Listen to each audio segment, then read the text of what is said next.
Hi everyone, welcome to my channel.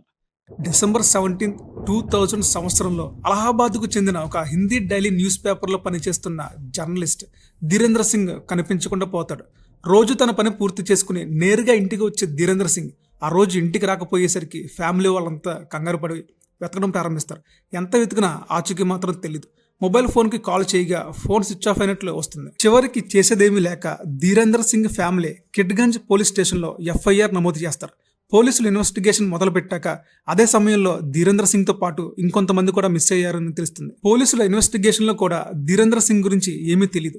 Call details check చేసి last call ఎవరికి చేశాడో కనుక్కుందామని చూసినప్పుడు పోలం దేవి అనే మహిళ యొక్క ల్యాండ్ లైన్ నెంబర్కి ధీరేంద్ర సింగ్ కాల్ చేసినట్లు తెలుస్తుంది.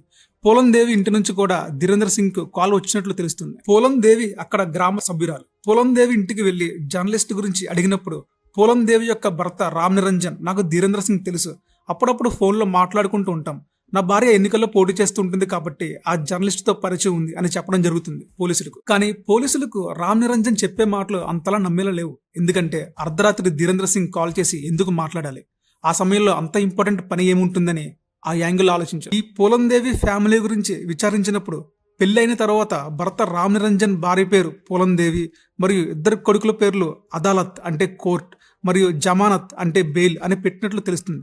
రామ్ నిరంజన్ సెంట్రల్ ఆర్డినెన్స్ డిపోట్లో ఒక మామూలు ఉద్యోగి అని కూడా తెలుస్తుంది. పోలీసులు ఇన్వెస్టిగేషన్ చేస్తున్న సమయంలో ధీరేంద్ర సింగ్ యొక్క బైక్, ఫోన్ మరియు ఛార్జర్ ఇతను పనిచేస్తున్న సెంట్రల్ ఆర్డినెన్స్ డిపోట్ వద్ద కనిపించడంతో పోలీసులకు అనుమానం ఇంకాస్త పెరిగింది. మరోసారి రామ్ నిరంజన్ విచారించగా, నేను నిజం చెప్తాను, అయితే నన్నేం చేయొద్దు అని అంటాడు. పోలీసులు కూడా దానికి సరే అని అంటారు. నిరంజన్ పోలీసులను తన ఇంటికి దూరంగా ఊరి బయట తనకున్న వ్యవసాయ భూమిలో ఒక చిన్న రూము ఉండేది, ఆ రూమ్ వద్దకు తీసుకెళ్తాడు. ఈ రూము కలందర్ యొక్క రాజుది. ఈ రాజు తన యొక్క తీర్పులను ఇక్కడే నిర్ణయిస్తాడు. అతని మెదడు చాలా చురుకనేది, అతనిని ఎవరు పట్టుకోలేరు అని పోలీసులతో అంటారు. పోలీసులు ఈ కాలంలో రాజు ఎక్కడి నుంచి వచ్చాడు, ఈ కలందర్ రాజు ఎవరు అని ఆశ్చర్యపోతారు. అక్కడే పడి ఉన్న 2 మనిషి పుర్రెలను చేతిలో పట్టుకుని వీరిద్దరిని కూడా కలందర్ రాజు చంపేశాడా అని అంటాడు. దీనికి నిరంజన్ అవును అని అక్కడే చెట్టుపై వేలాడుతున్న ఇంకొన్ని పుర్రెలను చూపించి వారందరినీ కూడా కలందర్ రాజు చంపేశాడని అంటాడు. ఇవన్నీ రాజుకు చెందిన ట్రోఫీలు అని అంటాడు. ఒక్క మిస్సింగ్ కోసం వచ్చిన పోలీసులకు దాదాపు 14 మంది పుర్రెలు దొరుకుతాయి.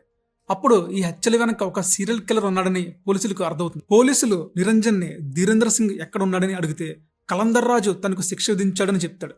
అతని బాడీ ఎక్కడుందని అడిగితే తీసుకువెళ్లి బాడీని చూపిస్తాడు. ధీరేంద్ర సింగ్ ని చంపి ముక్కలు ముక్కలుగా చేసి వేరువేరు ప్రదేశాల్లో పాతిపెట్టాడు.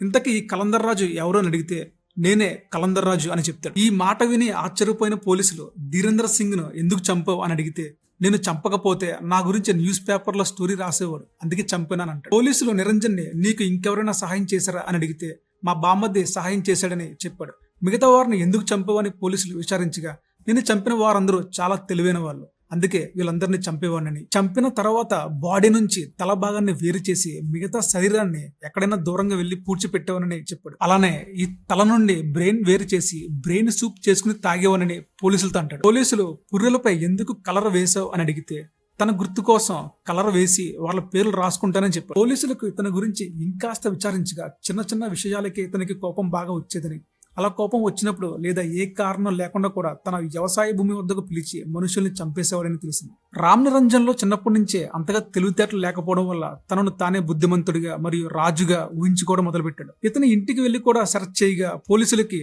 ద కోర్ట్ డైరీ అనే పేరుతో ఒక డైరీ దొరికింది. ఈ డైరీలో తాను చంపిన 14 మంది పేర్లు ఉన్నాయి. 2001లో ఈ కేసుని కోర్టులో వేయగా 12 సంవత్సరాల తర్వాత అంటే 2012 సంవత్సరంలో అతనికి జీవిత ఖైదు విధించారు. ఈ వీడియో నచ్చితే లైక్ చేయండి, సబ్స్క్రైబ్ చేయండి.